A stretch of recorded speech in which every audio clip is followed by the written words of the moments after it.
Hello students, তোমাদের সকলকে আমাদের এলিট ইউটিউব চ্যানেলে স্বাগতম। আজকে আমাদের আলোচ্য বিষয় হলো দ্য ঘোষ ব্রাহ্মণ। এবং এই যে আলোচ্য আজকে বিষয়টি, এই বিষয়টি তোমাদের ইংলিশের সেমিস্টার 2 এর তোমাদের র্যাপিড রিডারে আছে। এখান থেকে তোমাদের যেসব কোশ্চেনগুলো আসবে সেগুলো পুরোটাই 5 মার্কসের। এবং প্রথমত এই চ্যাপ্টারটি শুরু করার আগে আমরা যেটা জানবো যে এই গল্পের লেখককে বা ফোক টেলস মানে লোককথার লেখকটাকে। লেখক হচ্ছেন লাল বিহারী দে এবং ইনি জন্মগ্রহণ করেন 8 ডিসেম্বর 1824 এবং মৃত্যুবরণ করেন 28 অক্টোবর 1894।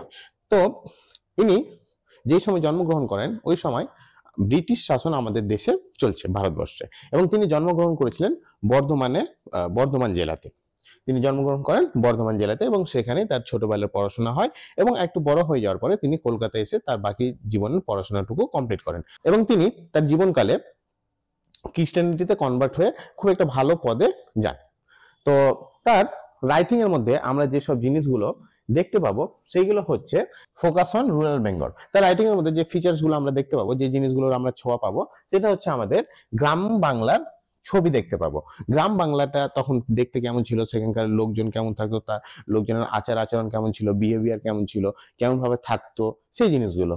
তারপরে নেক্সট ফিচার হচ্ছে রিয়েলিজম মানে যেটা তিনি বাস্তবে দেখেছেন সেটাকে তিনি তার গল্পের মধ্যে তুলে ধরেছেন এবং আমাদের কাছে প্রেজেন্ট করেছেন, যেটা আমাদের কাছে প্রচন্ড আকর্ষণীয় হয়ে উঠেছে।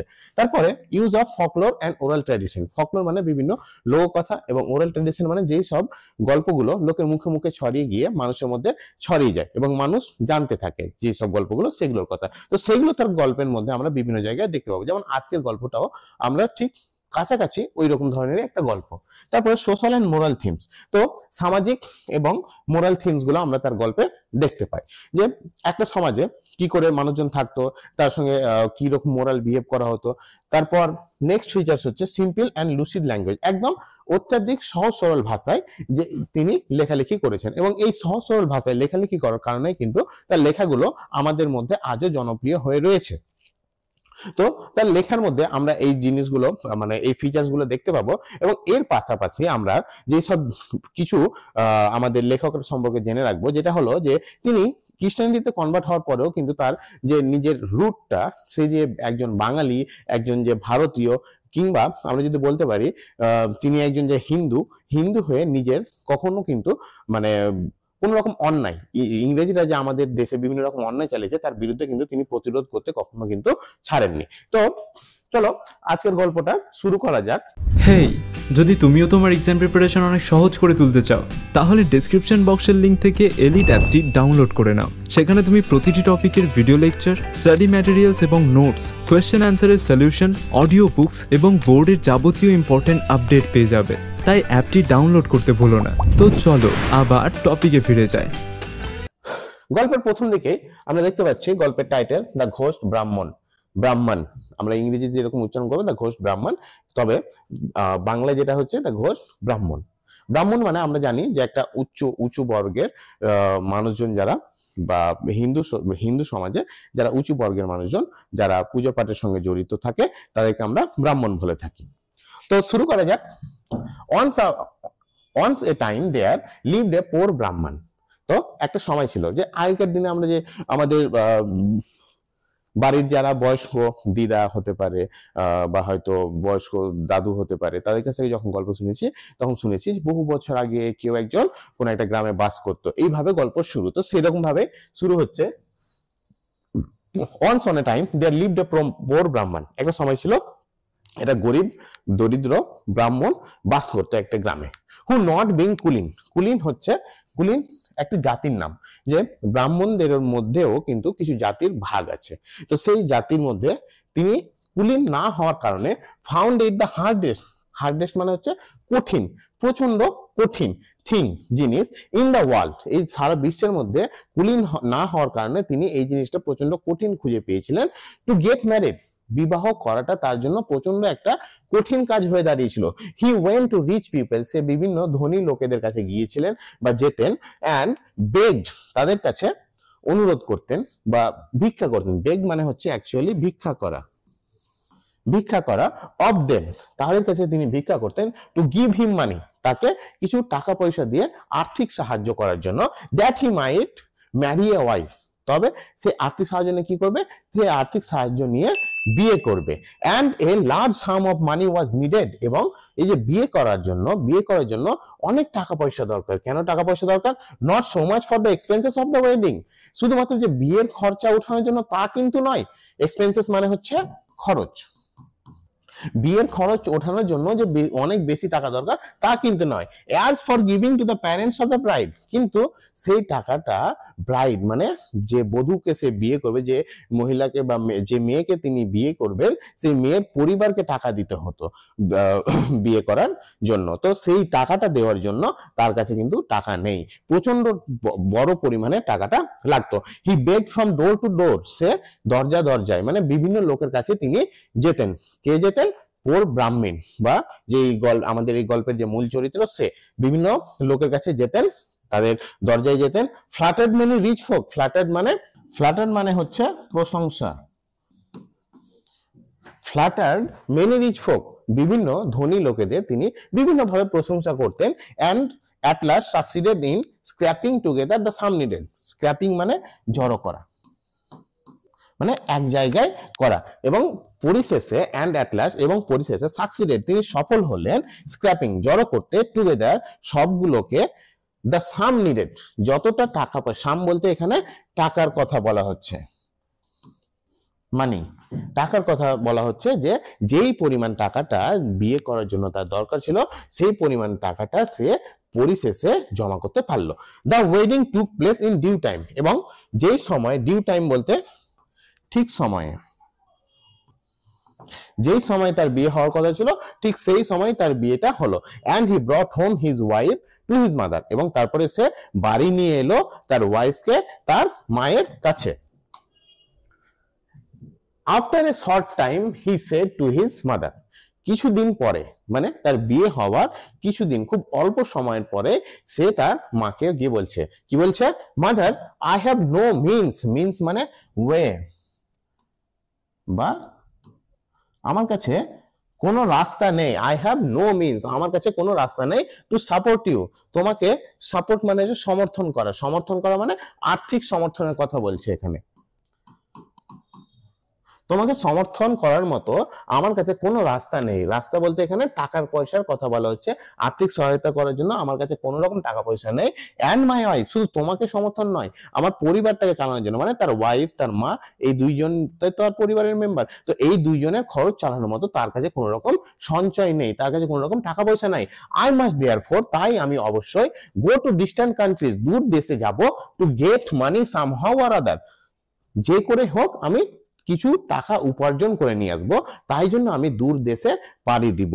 মানে আমাদের এখনো সমাজে এই জিনিসটা রয়ে গেছে, আমাদের যে কোনো জায়গাতে, শুধু বাংলায় নয়, যে কোনো জায়গাতে আমরা এক জায়গা থেকে আরেক জায়গায় যাই, নিজের পরিবার পরিজনকে ছেড়ে যাই। কেন যাই? কিছু বেশি উপার্জন করার জন্য, সবসময় তো আমাদের যেখানে বাস করি সেখানে টাকা কাজকর্ম থাকে না। তাহলে কি হয়? মানুষ এক জায়গা থেকে আরেক জায়গায় যাচ্ছে, কিসের উদ্দেশ্যে যাচ্ছে? টাকা উপার্জন করা যাচ্ছে। তো সেই রকমটা তখনও কিন্তু সে গিয়েছিল। I may be away for years, এবং বছরের পর বছর, হয়তো বেশ কয়েক বছর আমি হয়তো বাইরেই থাকবো, দূরেই থাকবো। ফর আই ওন্ট রিটার্ন, কারণ আমি ফিরবো না, till I get a good sum, যতক্ষণ পর্যন্ত না আমি একটা ভালো অ্যামাউন্ট টাকা আমি পাচ্ছি, বা একটা বড় অ্যামাউন্ট আমি উপার্জন করতে পারছি, ততক্ষণ পর্যন্ত আমি ফিরবো না। তাই জন্য আমি কয়েক বছর দূরেই থাকবো। ইন দ্য মিন টাইম, এই সময়ের মধ্যে, আই উইল গিভ ইউ, মানে এখন আমার কাছে যা আছে, I will give you what I have, যা আমার কাছে আছে, মানে যেটুকু সঞ্চয় করা অর্থ আমার কাছে আছে, বা যেটুকু আমার কাছে টাকা পয়সা আছে, সেই টাকা পয়সাটুকু আমি এখন তোমাকে দিয়ে দিচ্ছি। You make the best of it, এবং এটা থেকে তুমি যেইভাবে পারবে সংসার চালিও, মানে এই টাকা, যেইটুকু টাকা আমার কাছে আছে আমি তোমাকে দিয়ে যাচ্ছি, তুমি এটা দিয়ে আমাদের সংসারটাকে চালাও, মানে আমার ওয়াইফের খেয়াল রাখবে, তুমি নিজের খেয়াল রাখবে, তোমাদের যে সব জিনিসগুলো তোমাদের লাগবে সেই জিনিসগুলো তোমরা কেনাকাটা করবে। And take care of my wife, এবং তিনি নিজেও বলে দিচ্ছেন, এবং আমার ওয়াইফের খেয়াল রাখবেন। দ্য ব্রাহ্মণ রিসিভিং হিজ মাদার্স ব্লেসিং, এবং তারপরে তার মায়ের ব্লেসিং মানে হচ্ছে আশীর্বাদ। ব্রাহ্মণ তখন তার মায়ের আশীর্বাদ নিয়ে set out on his travel, তারপর সে বেরিয়ে পড়লো তার ট্রাভেল মানে ভ্রমণে। কোথায় সে ভ্রমণে যাবে? সে ভ্রমণে যাবে দূর কোনো একটা জায়গাতে, যেখানে গিয়ে সে কিছু উপার্জন করতে পারবে। In the evening of that very day, very day মানে সেই দিন, সেই দিন সন্ধ্যাবেলাতে a ghost assuming the exact appearance of the Brahman, সেই দিন সন্ধ্যাবেলাতে একটা ঘোস্ট মানে আমরা তো জানি ঘোস্ট মানে হচ্ছে ভূত, একটা ভূত অ্যাজিউমিং দ্য এক্সাক্ট অ্যাপিয়ারেন্স, একদম ঠিক সেই রকমই সেজে এসেছিল। অ্যাজিউম মানে হচ্ছে ঠিক, অ্যাপিয়ারেন্স মানে হচ্ছে চেহারা, একদম ঠিক ব্রাহ্মণের মতো দেখতে একটা ভূত সেই দিন এসেছিল। কেম ইনটু দ্য হাউস, তাদের বাড়িতে এসেছিল। ব্রাহ্মণ ছেড়ে তো চলে গেছে তার বাড়িতে, বাড়ি ছেড়ে তো সে কাজের উদ্দেশ্যে বেরিয়ে পড়েছে, রওনা দিয়েছে। ইতিমধ্যে একটা ভূত ব্রাহ্মণের মতোই একদম সেজে তার বাড়িতে কিন্তু চলে এসেছে। দা নিউলি ম্যারিড ওম্যান, তার যে নববিবাহিত ওয়াইফ বা মহিলাটি, থিঙ্কিং ইট ওয়াজ হার হাজব্যান্ড, তাকে সে ভূতটিকে নিজের হাজব্যান্ড মনে করে, সেড টু হিম, তাকে বলছে, কি বলছে? How is it that you have return so soon, কি ব্যাপার তুমি এত তাড়াতাড়ি ফিরে এলে? You said you might be away for years, তুমি বললে যে তুমি কিছু বছর হয়তো বাইরেই থাকবে। Why have you change your mind, তুমি কি ব্যাপার তোমার মন পরিবর্তন করলে কেন? দ্য ঘোস্ট সেড, তখন তার এই কথায় সেই ভূতটা বলছে, today is not a lucky day, আজকের দিনটি লাকি নয়। লাকি মানে শুভ, আজকের দিনটি মোটেও শুভ নয়। আই হ্যাভ দেয়ারফর, তাই জন্য আমি রিটার্ন, ফিরে এসেছি, হোম, বাড়ি। বিসাইডস, তার পাশাপাশি, I have already got some money, আমি ইতিমধ্যে কিন্তু কিছু টাকা পেয়েছি। কোথা থেকে পেয়েছি, কিভাবে পেয়েছি, সেইটা কিন্তু সে আর বললো না। The mother did not doubt, কিন্তু তার মাও কিন্তু কোন রকমই সন্দেহ, ডাউট মানে হচ্ছে কোন রকমই সন্দেহ, তার মাও কিন্তু করলো না। বাট দ্যাট ইট ওয়াজ হার সন, কোন রকম সন্দেহ যে এটা কি তার সত্যি কি তার ছেলে, মানে ব্যাপারটা হচ্ছে তার বাড়িতে একজন তার ছেলের মতোই দেখতে এসেছে। এবার ছেলে এসে তার মাকে জানালো যে হ্যাঁ আমি বাড়ি ফিরে চলে এসেছি। তো তার মা কি আর প্রশ্ন করবে যে কেন কাজে গেলি না? মা তো কখনো এরকম প্রশ্ন করে না। যাই হোক, তাই জন্য তার মাও কিন্তু কোন রকম সন্দেহ করেনি আর কোন রকম প্রশ্নও করেনি যে তুই কেন ফিরে এলি। So the ghost lived in the house as if he was it's ওনার, তাই সেই ভূতটি সেই বাড়িতে থাকতে শুরু করলো। এবং কেমন ভাবে থাকলো? এমন ভাবে থাকলো যেন সেই বাড়ির মালিক। And as if he was the son of the old woman, এবং এমন ভাবে থাকলো যেন মনে হচ্ছে সে হচ্ছে সেই বৃদ্ধ মহিলার পুত্র বা ছেলে। And the husband of the young woman, এবং বৃদ্ধ মহিলার পুত্র তার মানেই হচ্ছে সেই যুবতী মহিলার স্বামী। As the ghost and the Brahman were exactly like each other, যেহেতু সেই ভূতটা এবং ব্রাহ্মণটা কেমন ছিল, দুইজন কিন্তু একে অপরের প্রতিচ্ছবি। আয়নার সামনে দাঁড়ালে যেমন একই রকম লাগবে, সেই রকম ইন এভরিথিং, প্রত্যেকটা জিনিসে, লাইক টু পিস, যেন মনে হচ্ছে দুটো পিস মানে হচ্ছে শস্য দানা। আমরা যদি কোনো শস্য দানাকে ভাঙি মধ্যে থেকে, তাহলে আমরা দেখতে পাবো দুটো শস্য দানা আলাদা হয়ে যাচ্ছে। দুটোকে যদি আমরা মিক্স করে দিই কোথাও, তাহলে কি আমরা আলাদা করতে পারবো? আলাদা করতে পারবো না। তো সেই রকমই, একই রকমই সেই ব্রাহ্মণ এবং সেই ভূতটি দুটোই কিন্তু একই রকমই দেখতে। The people in the neighbourhood, neighbourhood মানে হচ্ছে প্রতিবেশী, প্রতিবেশীরা অল থট, সবাই ভাবলো দ্যাট যে the ghost was the real ব্রাহ্মণ। তাহলে প্রতিবেশীরাও কিন্তু কোন রকম সন্দেহ করলো না, তারাও ভাবলো এটাই হচ্ছে আসল ব্রাহ্মণ।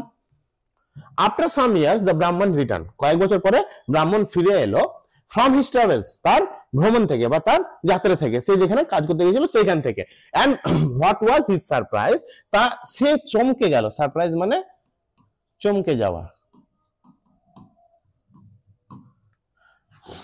And what was his surprise? সে চমকে গেল when he found another like him in the house. সে চমকে গেল, কখন চমকে গেল? সে যখন ফিরে এসে দেখলো তার মতো আরেকজনকেও তার বাড়িতে বাস করছে। The ghost said to the Brahman, এবং চোরের মায়ের গলাজোর সেই রকমই ভূতটা ব্রাহ্মণকে বলছে, who are you? কে তুমি? What business have you come to my house? এবং তুমি কি কারণে আমার বাড়িতে এসেছো? Who am I? replied the Brahman. বলছে তুমি আমাকে জিজ্ঞেস করো আমি কে? Let me ask who are you? Let me ask who you are. আমি জিজ্ঞেস করি তুমি বলো তুমি কে? This is my house, এটা আমার বাড়ি। This is my mother, এটা আমার মা। This is my wife, এটা আমার ওয়াইফ। The ghost said, তখন ব্রাহ্মণের এই কথাগুলো শুনে তখন ঘোষ বলছে, ভূতটা বলছে, কি বলছে, হয় hearing is a strange thing, strange মানে অদ্ভুত, হয় দেয়ারিন, এখানে কি ব্যাপার, এত অদ্ভুত জিনিস কি করে হয়, কি করে সম্ভব, everyone knows that this is my house, এখানে গ্রামে উপস্থিত প্রত্যেকজন জানে যে এটা আমার বাড়ি, দিস ইজ মাই ওয়াইফ, ভূতটা বলছে এটা আমার বাড়ি, এটা আমার wife, and yonder is my mother, এবং এটা আমার মা, and I have lived here for years, এবং এখানে আমি বছরের পর বছর ধরে বাস করে গেছি, and you pretend this is your house, এবং তুমি এমন ভাবে ভান করছো যেন এটা তোমার বাড়ি, and that woman is your wife, এবং এই মহিলাটি তোমার wife, your head must have got turn, তোমার মাথা মনে হয়, মাস্ট হ্যাভ গট টার্ন মানে হচ্ছে মাথা খারাপ হয়ে যাওয়া, তোমার মাথা মনে হয় খারাপ হয়ে গেছে, টার্ন মানে খারাপ, এখানে টার্ন মানে ঘুরে যাওয়া বা এখানে খারাপ হয়ে যাওয়া, তোমার মাথা মনে হয় খারাপ হয়ে গেছে ব্রাহ্মণ। So saying the ghost drove away the ব্রাহ্মণ ফ্রম হিজ হাউস, এবং এইরকমটা বলে কি করলো, ভূতটা আসল ব্রাহ্মণকে কিন্তু তার বাড়ি থেকে তাড়িয়ে দিল। ড্রোভ অ্যাওয়ে মানে হচ্ছে তাড়িয়ে দেওয়া। দ্য ব্রাহ্মণ বিকেম মিউট উইথ ওয়ান্ডার, ব্রাহ্মণ তো পুরো আশ্চর্য হয়ে একদম চুপ হয়ে গেছে, সে বুঝতে পারছে না যে তার নিজের বাড়ি থেকে তাকে তাড়িয়ে দেওয়া হচ্ছে, অথচ কেউ কোনো রকম প্রতিবাদ করছে না। আসলে ব্রাহ্মণ তো জানে না যে সে ভূতটা কদিন থেকে তার বাড়িতে বাস করছে, এবং তার যাওয়ার ঠিক পরেই যে সে সেখানে চলে এসেছে, এবং তার তো কোনো রকম এরকম আইডিয়া নেই, সে সিধা সাদা একজন লোক। এবার তারপর কি হচ্ছে, he did not know what to do, এবং সে বুঝতে পারছিল না যে সে কি করবে। At last he bethought himself of going to the king, অবশেষে সে ভাবলো যে চলো রাজার কাছেই যাওয়া যাক, and of laying his case before him, এবং তার কেসটার বিচার চাইবে সে রাজার কাছে গিয়ে। The king saw the ghost Brahman as well as the Brahman, এবং রাজার কাছে যখন কোন একটা কেস যাবে তো দুইজনেরই ডাক পড়বে, দুইজনই গেল রাজার কাছে, সে ঘোষ ব্রাহ্মণটাও গেল, ভূতের ব্রাহ্মণটাও গেল, আর অরিজিনাল ব্রাহ্মণটাও গেল, and the one was the picture of the other, এবং রাজা দেখে বুঝতে পারছে না, একজন আরেকজনের প্রতিচ্ছবি। So he was in a fix, সে কিন্তু আর বুঝতে পারছে না এবার সে কি করবে।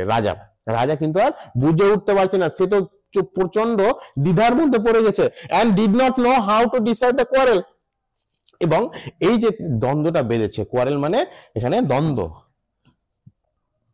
সেইখানে যে দ্বন্দ্বটা বেঁধেছে, এই দ্বন্দ্বটা কি করে সে ঠিক করবে এটা সে আর বুঝে উঠতে পারছে না।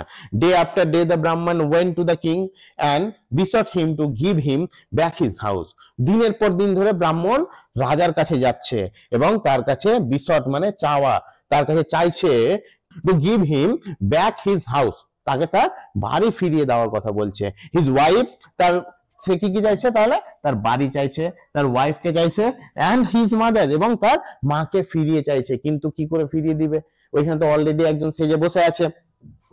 তো এরপরে and the king not knowing what to say every time, এবং রাজা নিজেই বুঝে উঠতে পারছিল না যে কি বলবে, প্রত্যেকটা বাড়ি রাজা কিন্তু এই জায়গাতে গিয়ে ফেল হয়ে যাচ্ছে, নিজেও বুঝে উঠতে পারছে না যে ব্রাহ্মণকে কি উত্তর দিব বা কি বিচার দিব।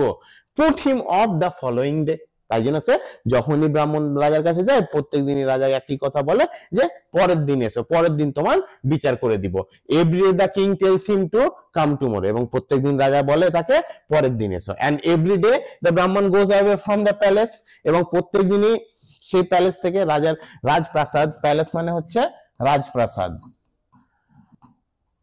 সেই রাজপ্রাসাদ থেকে যায় weeping and striking his forehead with the palm of his hand, রাজপ্রাসাদ থেকে প্রত্যেকদিন ব্রাহ্মণ ফিরে যায়, কেমন ভাবে ফিরে যায়, উইপিং কাঁদতে কাঁদতে, এন্ড স্ট্রাইকিং ঠুকতে ঠুকতে, কি ঠুকছে, তার হাতের তালু দিয়ে তার কপাল ঠুকছে, কপাল ঠুকতে ঠুকতে প্রত্যেক দিন সে বাড়ি যায়, পাম মানে হাতের তালু, এন্ড সেইং, এবং বলে, কি বলে, what a weak world this is, কি করুণ অবস্থা এই দেশের।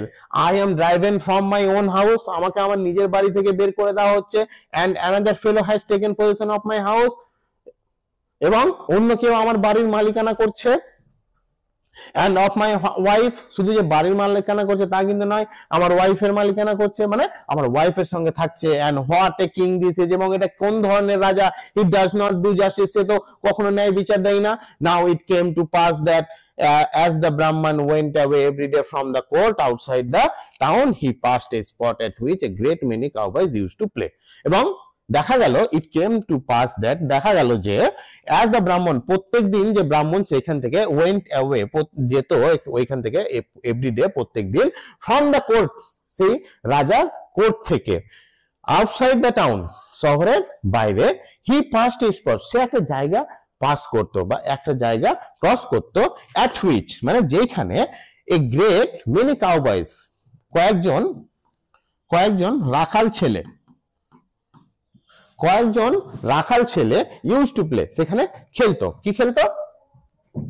দে let the cows graze on the meadow, তারা সেখানে গিয়ে গরু ছেড়ে দিত এবং গরু এখানে চড়তে থাকতো। হোয়াইল দে দেমসেলস, এবং তারা নিজেরা মেট টুগেদার, একসঙ্গে সাক্ষাৎ করতো, under a large tree to play, একটা বড় গাছের নিচে খেলার জন্য তারা সাক্ষাৎ করতো। And they played at royalty, এবং তারা কি খেলতো? রাজা, রয়্যালটি মানে রাজার সাজ ভেসে তারা খেলতো, রাজা সে খেলতো, মানে কেউ একজন রাজা সাজবে, কেউ একজন প্রজা সাজবে, কেউ উকিল, সেখানকার মন্ত্রী সাজবে, এরকম। তো one cowboy was elected the king, এই যে একজন সেখানকার রাখাল ছেলেদের মধ্যে একজন রাজা সাজতো, অ্যানাদার প্রাইম মিনিস্টার আর ভিজির, আরেকজন প্রধানমন্ত্রী বা উজির সাজতো, অ্যানাদার কোটওয়াল, আরেকজন কোটওয়াল মানে সেখানকার police officer, or prefect of the police সাজতো আরেকজন, এন্ড আদার্স কনস্টেবল, এবং বাকিরা পুলিশের সহকারী বা কনস্টেবল সাজতো। Every day for several days together, প্রত্যেক দিন কয়েকটা দিন ধরে, they saw the Brahmin passing by weeping, তারা কয়েকদিন ধরে লক্ষ্য করছিল, সেখান থেকে ব্রাহ্মণকে যেতে লক্ষ্য করছিল কাঁদতে কাঁদতে। One day the cowboy king asked his vizier whether he knew why the Brahman wept every day. একদিন the cowboy king, সে যে রাখাল ছেলেটি, যে রাজা চেয়েছে, সে asked his vizier, তার প্রধানমন্ত্রী বা উজিরকে তিনি জিজ্ঞেস করছেন, whether he knew, যে সে কি জানে, why the Brahman wept every day, কেন ব্রাহ্মণ প্রত্যেক দিনই সেখান থেকে কাঁদতে কাঁদতে যায়। On the vizier not being able to answer the question, এবং ভিজির সাধারণত জানে না, তো কি করবে, সে জানে না, এবং ভিজির তার প্রশ্নের মানে রাখাল রাজার প্রশ্নের উত্তর না দিতে পেরে, the cowboy king ordered one of his constables to bring the ব্রাহ্মণ টু হিম, তখন সে যখন তার প্রধানমন্ত্রী যখন তার উত্তর দিতে পারলো না, তখন সেই রাখাল রাজা অর্ডার দিল, কাকে অর্ডার দিল? কনস্টেবল গুলোকে অর্ডার দিল যে ব্রাহ্মণকে আমার কাছে নিয়ে এসো। One of them went and said to the Brahman, তাদের মধ্যে একজন গেল, কনস্টেবলদের মধ্যে একজন গেল এবং ব্রাহ্মণকে বলছে, the king requires your immediate attendance, বলছে আমাদের রাজা তোমাকে এক্ষুনি ডেকে পাঠিয়েছেন, মানে রাজা মশাই তোমাকে এক্ষুনি চাইছেন। the Brahman replied, ব্রাহ্মণ তো আশ্চর্য হয়ে গেছে যে এক্ষুনি তো আমি রাজার কাছ থেকে এলাম, এবং সে খাচ্ছে, তার মধ্যে বলছে যে ব্রাহ্মণ কি বলছে, what for, কি জন্য আমাকে ডাকছে?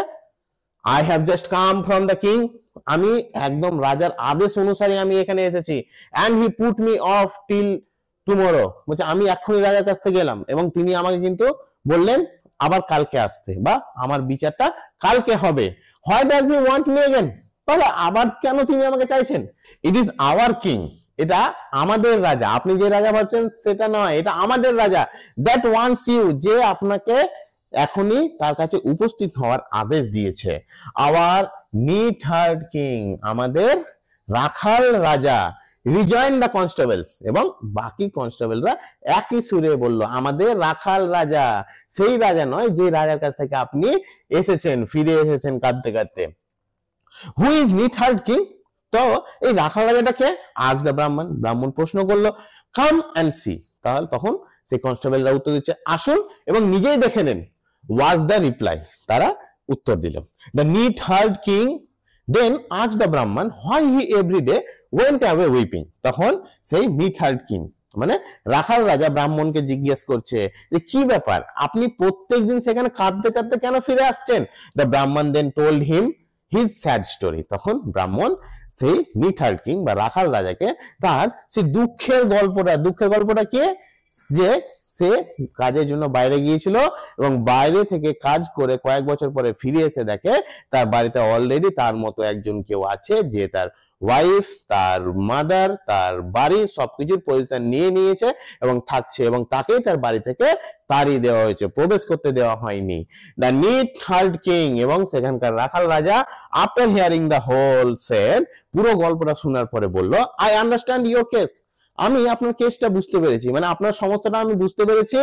I will give you again all your rights, আমি আপনাকে আপনার সমস্ত অধিকার আবার ফিরিয়ে দিব। Only go to the king and ask his permission for me to decide your case. শুধুমাত্র আপনি একটাই কাজ করুন, আমি আপনার সমস্ত কেস বুঝতে পেরেছি এবং সমাধানও করে দিব। আপনার কাজ হবে একটাই, যে আপনি আমাদের রাজার কাছে যান এবং তার কাছে পারমিশন নিয়ে আসেন। পারমিশন মানে অনুমতি। আমাদের রাজার কাছে আপনি গিয়ে অনুমতি নিয়ে আসেন যে আমি আপনার কেসটার শুনানি করতে পারবো কিনা, শুনানি করতে পারবো কিনা। The Brahman went back to the king of the country. সেই দেশের রাজার কাছে ব্রাহ্মণ আবার গেল and begged his majesty to send his case to the neat-haired king who had offered to decide it. এবং রাজার কাছে গিয়ে সে কাকুতি মিনতি করলো, তার রাজার কাছে গিয়ে সে বিনতি করলো যে রাজামশাই আপনি টু সেন্ড হিজ কেস, আপনি আমার কেসটা কার কাছে পাঠাবেন? নিট-হায়ার্ড কিং, রাখাল রাজার কাছে দয়া করে পাঠিয়ে দেন, যিনি হু হ্যাড অফার, যিনি আমাকে বলেছেন টু ডিসাইড ইট, যে আমার কেসের সমাধান তিনি করে দেবেন। The king hmm the case had greatly puzzle, এবং সেই দেশের রাজা যাকে এই কেসটি বিশালভাবে পাজেল করে দিয়েছে, পাজেল মানে হতভম্ব করে দিয়েছে, যে বুঝতে পারছে না যে কি করবে। গ্রান্টেড পারমিশন শর্ট, এবং অনুমতি দিয়ে দিল কি যাও, আমি তো বাঁচি। রাজা নিজেই তো ডিসাইড করতে পারছে না যে কি করবে এই কেসটা নিয়ে, সে তো বুঝে উঠতে পারছে না যে সত্যি কি তাকে পারমিশন দেওয়া যাবে কি যাবে না, বা তার কেসটা সম্পর্কে রাজা কি করবে, কিভাবে তার কেসটা সলভ করবে, এইগুলো নিয়ে তো রাজা নিজেও কনফিউজ হয়ে আছে। তো সে একটা সুযোগ, রাজাও সেই দেশের রাজাও একটা সুযোগ পেল যে দেখি অন্য কেউ যদি তার সমস্যা সমাধান করে দিতে পারে তাহলে তো আরো ভালো হয়। তাহলে দ্য ফলোইং মর্নিং, তার পরের দিনই ওয়াজ ফিক্সড ফর দ্য ট্রায়াল, যে তাদের ট্রায়াল চলবে। ট্রায়াল মানে দুই পক্ষের কথা শোনা হবে, বিভিন্ন উইটনেসের কথা শোনা হবে, সেটাকে বলা হচ্ছে ট্রায়াল। দ্য নিট-হায়ার্ড কিং, সেই রাখাল রাজা, who saw through the whole, পুরো ব্যাপারটা শুনলো, দেখলো, brought with him next day a phial, পরের দিন তার সঙ্গে একটা ফিয়াল নিয়ে এলো। ফিয়াল মানে হচ্ছে শিশি, তার সঙ্গে একটা বোতল নিয়ে এলো, উইথ এ ন্যারো নেক, যার মুখটা প্রচন্ড পাতলা। বোতলের মুখ যেরকম সাধারণত পাতলা হয়, সেরকম মুখটা প্রচন্ড পাতলা। দ্য ব্রাহ্মণ এন্ড দ্য ঘোষ ব্রাহ্মণ বোথ অ্যাপিয়ার্ড এট দ্য বার, এবং সে কেসে যে আজকে শুনানি হবে, তো অরিজিনাল ব্রাহ্মণ এবং ভুতুরে ব্রাহ্মণ দুইজনেই কিন্তু সেখানে উপস্থিত হলো। After a great deal of examination of witness and of speech making, সেখানে যত উইটনেস ছিল, যারা সাক্ষী, উইটনেস মানে হচ্ছে সাক্ষী, যারা সাক্ষী ছিল সবগুলো এবং তাদের কথোপকথন সবকিছু শুনে বিচার করার পরে দ্য নিট-হায়ার্ড কিং সেড, তখন সেই রাখাল রাজাটি বলল, কি বলছে? Well I have heard enough, আমি যথেষ্ট এবার শুনে নিয়েছি, যতটুকু আমার দরকার আমি কিন্তু শুনে নিয়েছি। I will decide the case at once, এবং আমি এখন ঠিক করব এই কেসটা নিয়ে কি করা যাবে। হেয়ার ইজ দ্য ফিয়াল, এই যে বোতলের শিশিটা আছে, whichever of you will enter into this it shall be declared by the court to be the rightful owner of the house, the title of which is in dispute. বলছে whichever of you, আপনাদের মধ্যে যে কেউ will enter into it, যে কেউ এর মধ্যে প্রবেশ করতে পারবে, shall be declared, তাকে ঘোষণা করা হবে by the court, এই কোর্ট দ্বারা, to be the rightful owner, যে বাড়ির সঠিক মালিক, of the house, সেই বাড়ির, the title of which is in dispute, যেটা নিয়ে এখানে বিবাদ চলছে। ডিসপুট মানে হচ্ছে বিবাদ, যে বাড়িটা নিয়ে বিবাদ চলছে সেই বাড়িটার মালিক তাকে করে দেওয়া হবে, যে এই বোতলের মধ্যে দিয়ে প্রবেশ করতে পারবে। নাও লেট মি সি, চলো দেখা যাক, which of you will enter, আপনাদের মধ্যে কে এর মধ্যে প্রবেশ করতে পারে। দ্য ব্রাহ্মণ সেড, তখন ব্রাহ্মণ তো এবার রেগে গেছে যে একটা বোতলের মধ্যে কি করে ঢুকতে পারা যায়। ব্রাহ্মণ তখন রেগে কি বলছে? ইউ আর এ নিট-হায়ার্ড, তুমি একজন বা আপনি একজন রাখাল রাজা, and your intellect is that of a neat-haired, এবং তোমার বুদ্ধিও, ইন্টেলেক্ট মানে হচ্ছে বুদ্ধি, তোমার বুদ্ধিও রাখালদের মতোই। What man can enter into such a small field, বলছে কোন মানুষ, কোন মানুষ এই শিশির মধ্যে যে প্রবেশ করতে পারবে, ঢুকতে পারবে। If you cannot enter, said the neatherd king, তখন সেই রাজা, রাখাল রাজা বলছে, যদি তুমি ঢুকতে না পারো, then you are not the rightful owner, তাহলে তুমি সেই বাড়ির ঠিক মালিক নও বা আসল মালিক নও। What do you say, sir, to this? Turning to the Ghosh ব্রাহ্মণ and addressing him, বলছে কি বলেন আপনি? ঘোষ ব্রাহ্মণ মানে ভুতুরে ব্রাহ্মণের কাছে গেল, দিয়ে তখন ভুতুরে ব্রাহ্মণের দিকে তাকিয়ে সেই রাখাল রাজা বলছে, কি বলেন এটাতে? যদি আপনি এটার মধ্যে ঢুকতে না পারেন তাহলে কিন্তু আপনি এই বাড়ির সঠিক মালিক নন। তখন কি বলছে ভুতুরে Brahmin? If you can enter into the phial, যদি আপনি এই ফিয়ালের মধ্যে প্রবেশ করতে পারেন, দেন দ্য হাউস, তবে এই বাড়িটা, অ্যান্ড দ্য ওয়াইফ, এই যে এই বধূ, অ্যান্ড মাদার এবং মা, বিকাম ইয়ার্স, আপনার হয়ে যাবে। Of course I will enter, said the Ghosh, এবং ভুতুরে ব্রাহ্মণ বলছে হ্যাঁ অবশ্যই আমি প্রবেশ করে দেখাবো। And true to his word, এবং তিনি যেমনটা বললেন, মানে ভুতুরে ব্রাহ্মণ যেমনটা বললেন, to the wonder of all, প্রত্যেক জনকে আশ্চর্যচকিত করে দিয়ে, he made himself into a small creature like an insect, সে নিজেকে একটা ছোট্ট কোনো জীবে রূপান্তর করে দিল, একটা পোকার মতো কোনো জীব, হয়তো মশা বা মাছির মতো কোনো একটা জীবে নিজেকে রূপান্তর করে নিল। And entered into the phial, এবং সেই শিশির মধ্যে প্রবেশ করে গেল। The neatherd king forthwith corked up the phial, cork মানে শিশি, মুখ, যেমন বোতলের মুখে থাকে, তো সেই রকমই যেই মাত্র সে নিজেকে একটা ছোট্ট ক্রিয়েচার রূপান্তর করে সেই বোতলের মধ্যে প্রবেশ করলো, সেই রাখাল রাজা সেই বোতলের মুখটাকে টাইট করে লাগিয়ে দিল। এন্ড দ্য ঘোষ কুড নট গেট আউট, এবং সেই ভুতুরে ব্রাহ্মণটা আর তো বেরাতে পারলো না। দেন অ্যাড্রেসিং দ্য ব্রাহ্মণ, তারপরে ব্রাহ্মণের দিককে দেখে neatherd কিং বলছে, কি বলছে? দ্য neatherd কিং সেড, সেই রাখাল রাজাটি বলছে, throw this phial into the bottom of the sea, এটা নিয়ে গিয়ে এই যে এই শিশিটা নিয়ে যাও এবং নিয়ে গিয়ে এটাকে সমুদ্রে ফেলে চলে এসো। And take position of your house, wife and mother, এবং নিজের বাড়ি, ওয়াইফ এবং মায়ের পজিশন নিয়ে নাও, মানে মালিকানা নিয়ে নাও, মানে তোমার নিজের মা, ওয়াইফ এবং বাড়ি নিয়ে সুখে শান্তে বাস করো। দা ব্রাহ্মণ ডিড সো, এবং তারপর সে তাই করলো, মানে বোতলটাকে ছুঁড়ে ফেলে নিয়ে সে তার নিজের বাড়ি চলে গেল। And lived happily for many years, এবং বহুত বছর ধরে তার নিজের পরিবারের সঙ্গে সে খুব সুখে শান্তিতে বাস করতে লাগলো। অ্যান্ড বিগট সন্স এন্ড ডটার্স, এবং তার কিছু ছেলে মেয়েও হলো। দ্য নাটিয়াথন উইথ দ্যাট এটসেট্রা, মানে নাটিয়া কাটাও শুকিয়ে গেল, মানে তার গল্প এখানে শেষ। তো কেমন লাগলো গল্পটা?